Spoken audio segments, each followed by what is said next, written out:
for last episode, but no, not to fear. I've been working through some personal mental stuff. But on the side, I've been also thinking up of different ideas for different content that I want to try to do. But I would at least prefer to finish this before deciding I'm going to exclaim out, I decide to do this thing next, and then commit everything I want to it.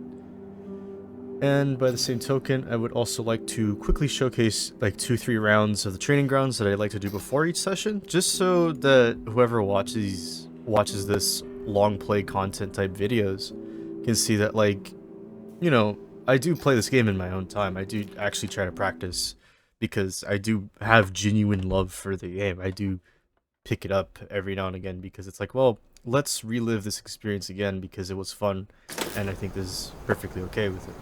So on the training grounds, it's basically a shooting range, as it would be in the title, whatever the fuck it's called.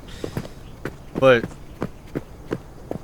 here is where you can essentially test everything usable by the player, and I genuinely like that free experience inside of a horror game, especially where you're being told you're a soldier, you have weapon, use weapon to defend yourself, but you don't know how to defend yourself. So this place is kind of a good way to kind of practice that, to make sure that in the moments it does matter, like, oh, you know, your basic set of skills of defending yourself, trying to survive by any means necessary, allows you to essentially do whatever you want. So I believe on this rack you start with 18 shells. That's enough for 3 rounds. There's 5 targets, but you could load 7 shells, which I found it amusing because you have a shell that's racked and you have 6 in the tube. Usually the game stops you at 6, but because you rack the charging handle back, you can load in another shell and then you have 7. Will you have 7 in the normal game? No, unless you play with min-max settings that allow for that. But on the offhand chance you do get the weapon, you could still know how to use it, and you could still remain effective with it, even if it's been a while since you used the weapon. Or at least, since it's been a while since you've picked up a familiar tool. And then you have the pistols. So first you have your shotgun, and you have your pistol. 1 and 2 for my keyboard commands, so that it's a lot easier to switch in an actual scenario. So you have your primary, your secondary. You grab as many bullets as you need that you can carry, comfortably at least. For the training ground runs, I like to try to just get whatever resources that I physically can carry on my person. I have 15 slots, or is that right? 3 times 6, that's 18 slots, so yeah. So in essence, I have a bunch of ordnance and artillery that I could use, as well as bullets and weapons and what have you. And then I could try to go through the course as seamless as possible, but while planning ahead. And 3 thankfully marks all of them instead of just 1. You realize how annoying it would be to mark 1 at a time. That would be now, there is the idea with myself that, hey, Alex, why don't you do, like, streaming or long form, like, constant content like that? And to me, my answer is, like, I don't think it's right for me to be glued to my computer all day. Like, I still think I should go outside and have a bit of fun for myself. Streaming feels, like, extremely invasive because it's constant. Everyone sees everything, but with videos, you could still allow what people see, and I think that's perfectly fine. But if it's the long block of content, you know that, like, none of it's really edited. You know that it's authentic, it's real, and you can take whatever you want from it. Just remember where it came from. Showing respect in that. So, getting back to the game, I just wanted to round about myself because, well, I think it's perfectly healthy to talk to yourself, to try to bounce things off of a wall so that you can try to get an idea going. Passing this point starts a timer, and there's this little mini obstacle course. It reminds me a bit of Modern Warfare 2, although I never played the Spec Ops nor had the game when I was younger. I've only seen, like, bits of gameplay from the new re-release, but yeah. So this obstacle course goes, it's like a weird snake pattern that trails all the way back here, and that door is where you come back out. And then here you have another training area for testing for all this stuff. So yeah. So we have both of our weapons fully loaded. You saw while I was talking how slow it took to load each one because you have to be precise and methodical. That way you know it's right. Because in a real combat scenario, it's either you move with haste and less speed, because speed loses accuracy. So as soon as I pass this little doorway, I will start. I won't start by shooting the targets, but I will start by clearing the path. To me, this was kind of like a representation or a recreation of Pizza Tower's War, because I genuinely have fun trying to learn a level where it was just no matter what, don't stop, that timer's going, it's go or die. So we're going 1, 2, 3, switch to the pistol, aim, pick up whatever ammo is in here, shotgun again, push the barrel because it's in the way, grenade out, just over the barrel, or at the barrel. Cool, now I get to wait, that's the fun part.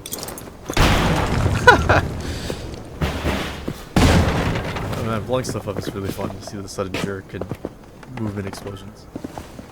So yeah, I threw the grenade to save myself time here to open up this thing. I don't actually need to drag this, I just need the barrel, because one, it's cylindrical so it rolls faster. I do need at least 2-3 grenades here, a grenade right here, a grenade way over there, and a grenade maybe over there for explosions. The fourth one just because I wasn't sure if that one actually made it up. You pick up everything.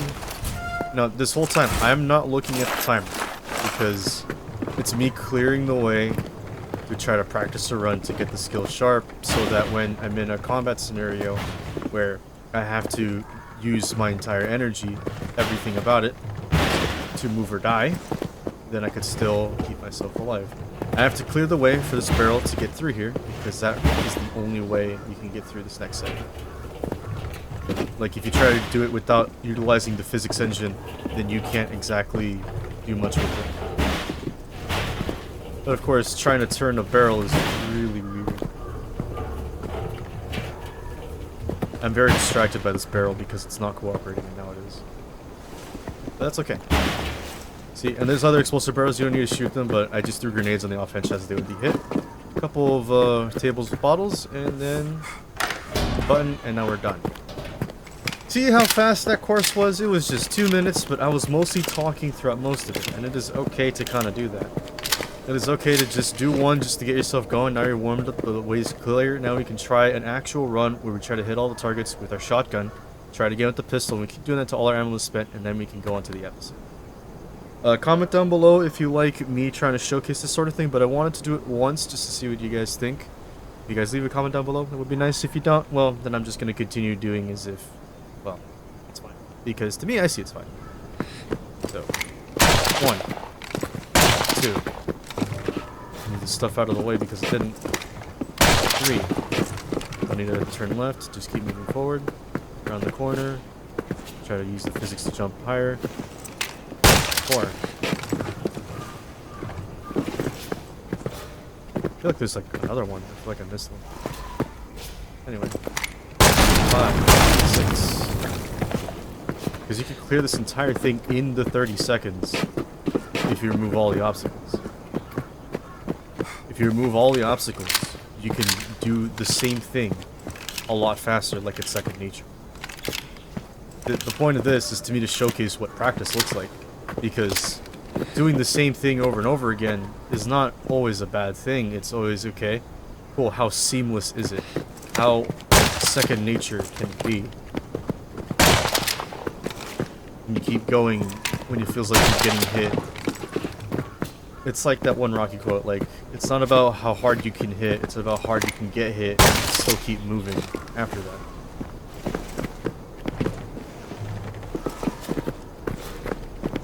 Over the thing, under the thing, and over. Wow. And then in 30 seconds, relatively, we do that. I could have sworn that there was more targets. We could take a walk through. So we have 1, 2, and 3. Then again, all the doors needed to be broken. And this part teaches you that the shotgun breaks wooden doors at the cost of a loud noise and a shell. I want to believe that the shotgun shell does deter the monster completely with one shot, provided all pellets land. But I have yet to test that in practice, because I like to play without, you know, the gun being able to be the only deterrent. It's fun when you have it, but I think it's only fair that the monster is just as aggressive for it. Like, if you're able to take your time, things are easy, but if you can't take your time, things are hard. But if you're used to improvising on the fly, knowing how to move with your entire body as one, then you can do anything, do everything. Do whatever you want.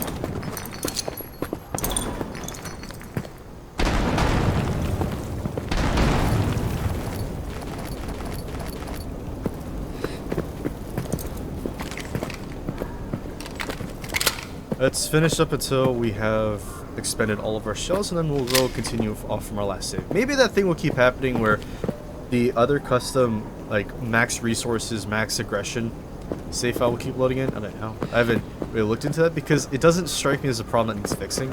I just thought it was super silly to just leave it there. Because it's like, oh, well, this happened. I hope you all saw that, because I don't know how the hell did that, even I don't know. But for me, it was just something super silly to just witness. It's like, what the fuck? Why is this save being loaded incorrectly on top of the save that I asked my game to load? Let's just break this box. Just to use the shell. Shoot this barrel. Just do something. It's like, it's basically entering an area, aiming beforehand, pre-aiming. And I could have made it if I didn't stop there, but to me, what matters more is just the experience of rushing through Blitzkrieg, or at least that concept of what it would be. Shoot through there, shoot through there. Shoot through there. Jumping over. Hard turn, jumping over. Shoot through there, now I have to go around because I trapped myself. I could use a grenade. I'm gonna use a grenade. Do I have another grenade? I have another grenade.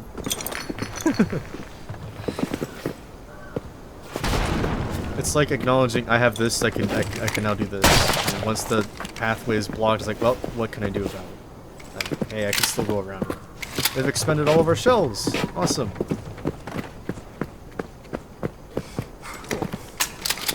But yeah, to me this game holds a bit of sentimental value in my heart. Because it's like, from my experiences when I was growing up, a lot of what I went through in the large periods of isolations, I will talk about this in a real talk video, like more in depth in my own train of thought. If you could follow it, you could understand it. I really thought that me playing violent video games was a lot better to express that violence rather than inflicting it upon the people I lived with, because I saw that they were hurting themselves. So that's why I was always so drawn to video games that was violent, because like it was therapeutic. It was like being fueled by a rage and letting loose, and it was just an example, mental example of what therapy was, because we're not, as a man, as a person, it's not always about like being able to just have